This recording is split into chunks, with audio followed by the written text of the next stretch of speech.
আজিৰে পৰা নিজেই জমা দিব পাৰিব কেঁচা ঘৰৰ ফটো।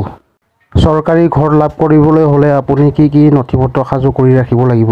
যদিহে আপোনাৰ ঘৰটো জিঅ' টেগ কৰাত অসুবিধা পাইছে, তেন্তে আপুনি হেল্প নাম্বাৰ 1800122236 এই নম্বৰত যোগাযোগ কৰি ল'ব পাৰে।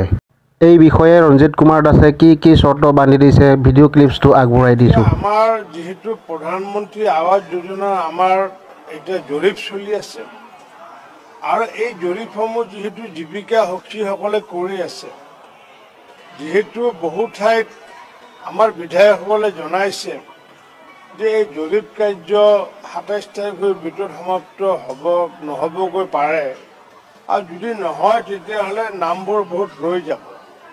আৰু পূৰ্বতে যেনেকুৱাকৈ বহু নাম ৰৈ গৈছিলে 2011 চনতে হওক বা 2018 চনতে হওক, এইবাৰ যাতে নামবোৰ ৰৈ নাযায় সেইকাৰণে আমি আগন্তুক 31 তাৰিখলৈ আমি জৰীপৰ সময়সীমা বৃদ্ধি কৰাৰ কাৰণে আমি সিদ্ধান্ত গ্ৰহণ কৰিছোঁ আৰু সমান্তৰালভাৱে আমি সেল্ফ সাৰ্ভে অন্বেষা নামৰ এটা পৰ্টেল আমি মুকলি কৰিম আমি ২৭ তাৰিখে। আৰু সেই অন্বেষাৰ জৰিয়তেও আগন্তুক দিনত তেওঁলোকে নিজাববীয়াকৈ সেল্ফ সাৰ্ভে কৰিব পাৰে।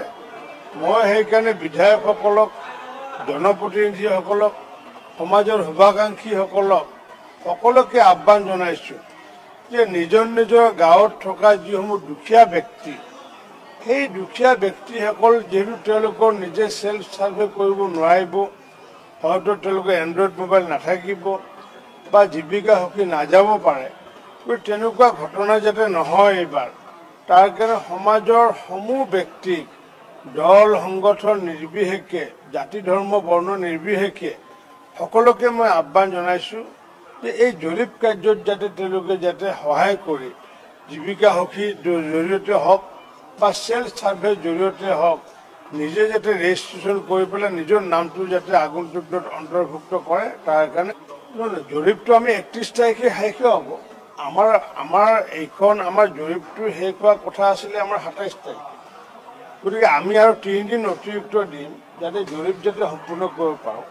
আৰু সমান্তৰালভাৱে আমি পৰ্টেল এটা মুকলি কৰিম, সেই পৰ্টেলৰ জৰিয়তেও আমি ৰাইজে যাতে জীৱিকা সখী কিবা কাৰণত যদি ঘৰত নাযায়, সমাজৰ যাতে বিভিন্ন স্তৰৰ শুভাকাংক্ষীসকলে দুখীয়া মানুহৰ নামবোৰ যাতে অন্তৰ্ভুক্ত কৰিব পাৰে, নথিভুক্ত যাতে কৰিব পাৰে, তাৰ কাৰণে সকলোকে আমি আহ্বান জনাইছোঁ। এতিয়া আমাৰ যিহেতু প্ৰধানমন্ত্ৰী আৱাস যোজনা আমাৰ এতিয়া জৰীপ